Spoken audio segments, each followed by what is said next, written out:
Come to stillness,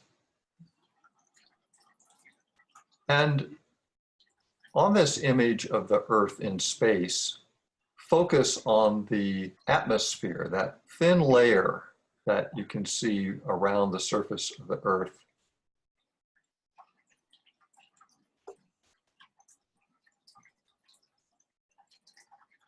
We have this illusion in our viewpoint from the surface of the Earth as we look up to the sky as if it's a limitless thing, because we actually can't see the edge of it.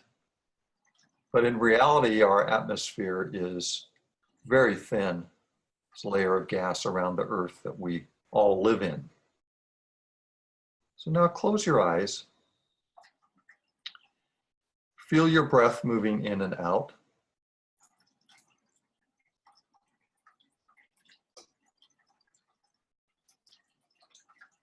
Each breath a connection between our individual self and the broader world.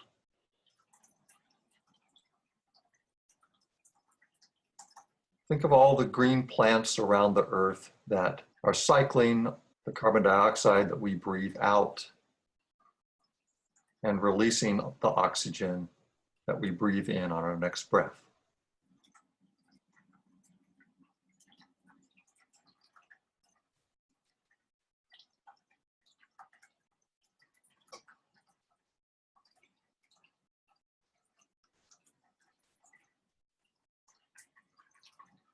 And then on your next exhale, you can open your eyes.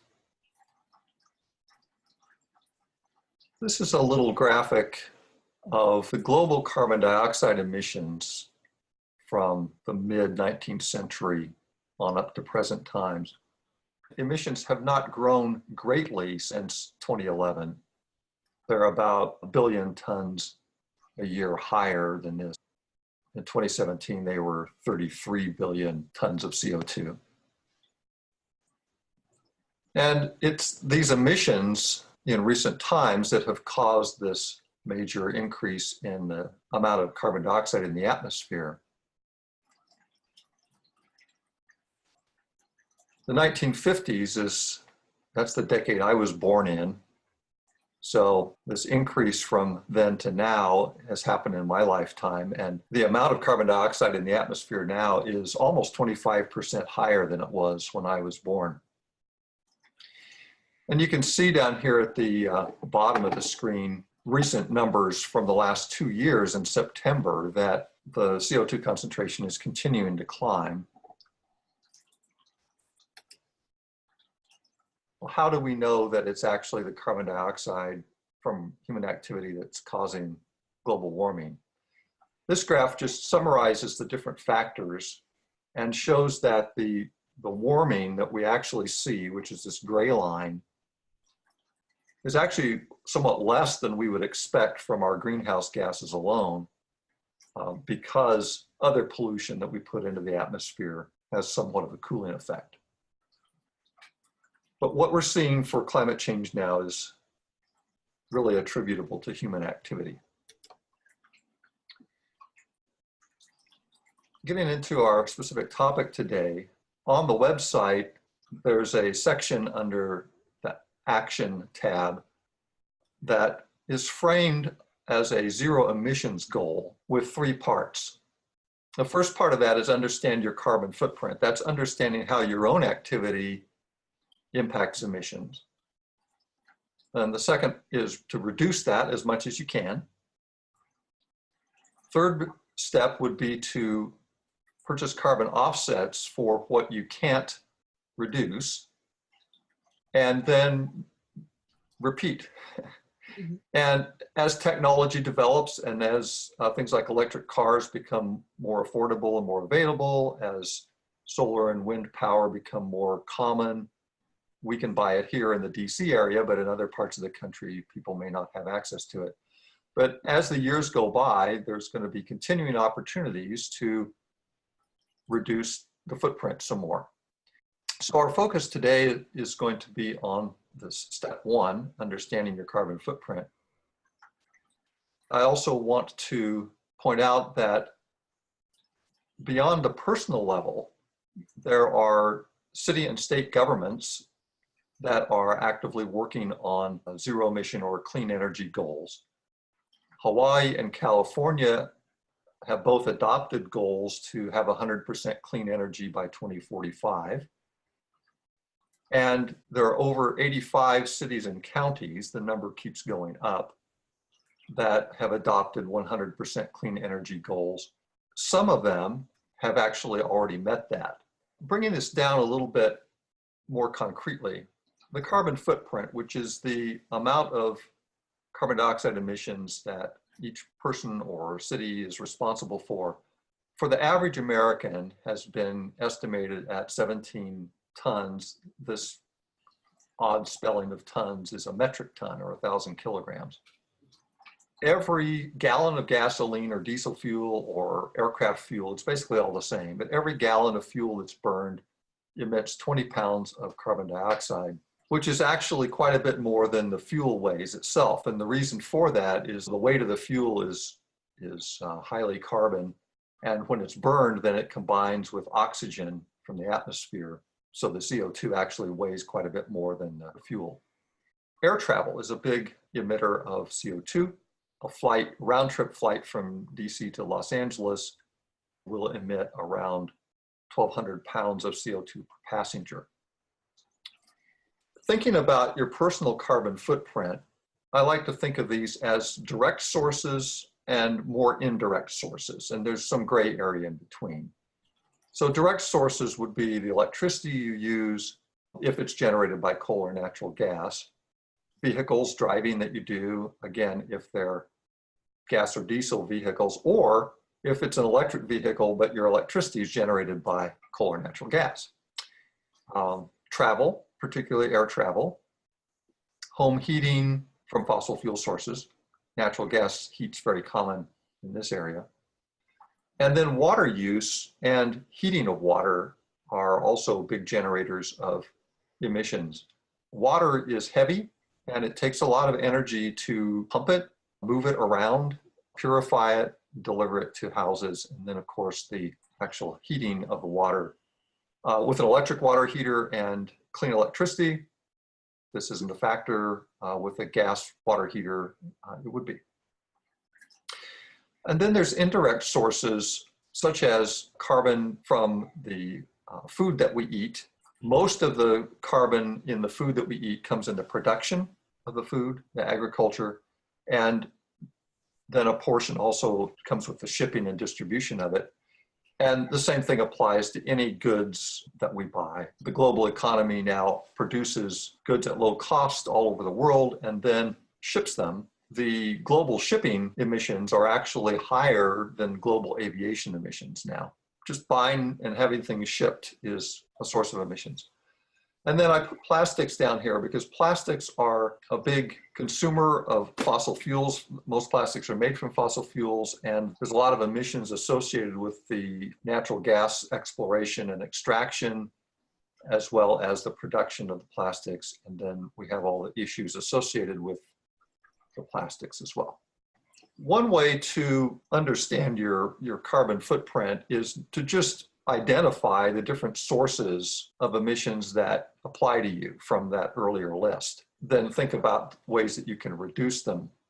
For a more detailed look, you can use one of several online calculators. I like this calculator that the Nature Conservancy has up. It goes through the common sources of emissions and then will estimate the total for your household. What I'd like to do is just switch over to this and go through this really quickly so that you can see how it works. All right, so I'll run through this really quickly. They start by asking you for your zip code and then how many people live in your household. They start with averages for everything. So even if you don't know the exact amounts, you can just make estimates based on where you think you are relative to the average. It will keep updating this carbon footprint. Now, you may remember I mentioned this estimate of 17 tons per person as an American average. The larger your house, the more you travel, the more money you spend on buying things, the higher that number will be. So this is starting me off at 54 tons for the whole house. And so come to the vehicles here, we have one gasoline car at the moment and one electric car. The gas car gets about 20 miles to the gallon. It's an old van, but we don't drive it very much. Currently probably drive it less than 4,000 miles a year. And then that's the only vehicle we have. Public transit, I use it when I can, but I don't use it a whole lot. I think I'm going to put 400 miles a year in. And air travel, I'm going to put 10,000 miles in because I'm trying to make a trip over to visit my daughter in France each year. And then this is the section that, it helps to have some information about your utility use. Electricity, in our case, we have 100% clean energy. Let's see, we use this bar. So I'll run that up to 100. I'm just going to leave these, except for the heating oil, which we don't use. Leave those at the averages. And also, I think our water use based on the bills we get is about half of the average. I think you made your living space a little bigger than I would expect. I think you're right. Thank you. All right. So you can see down here at the bottom that it's making estimates. This is just for this particular section. For utilities, we're using 7 tons of CO2 a year, which is better than the average. And so as you go through this, it just redoes these calculations. So then there's food is a big issue. For this, all I'm going to do is just like more or less than average. I think lots less meat than average, probably about the same on grains, less dairy, more fruits and vegetables, and pretty much no snacks.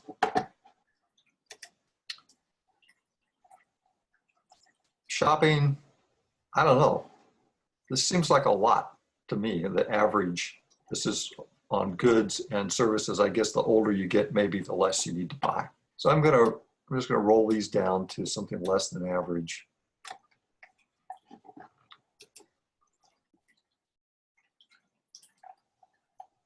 This has basically gotten us to the end of the calculator, and you can see here that it's got this graphic that shows for the different components where the usage that I estimated comes in compared to the average, which is the gray outline of the dots. I don't think that the exact amount of CO2 per year that this estimates is really that important. This is saying 28 tons for a household of 2 here. But I think what's useful about this is that perhaps by working through it, you get an idea of which things are the biggest factors, and also a sense of what things you could change. So for example, if I came back here to the vehicles, and if I had a gasoline vehicle that I drove 10,000 miles a year, I would see that I had emissions of 10 tons per year.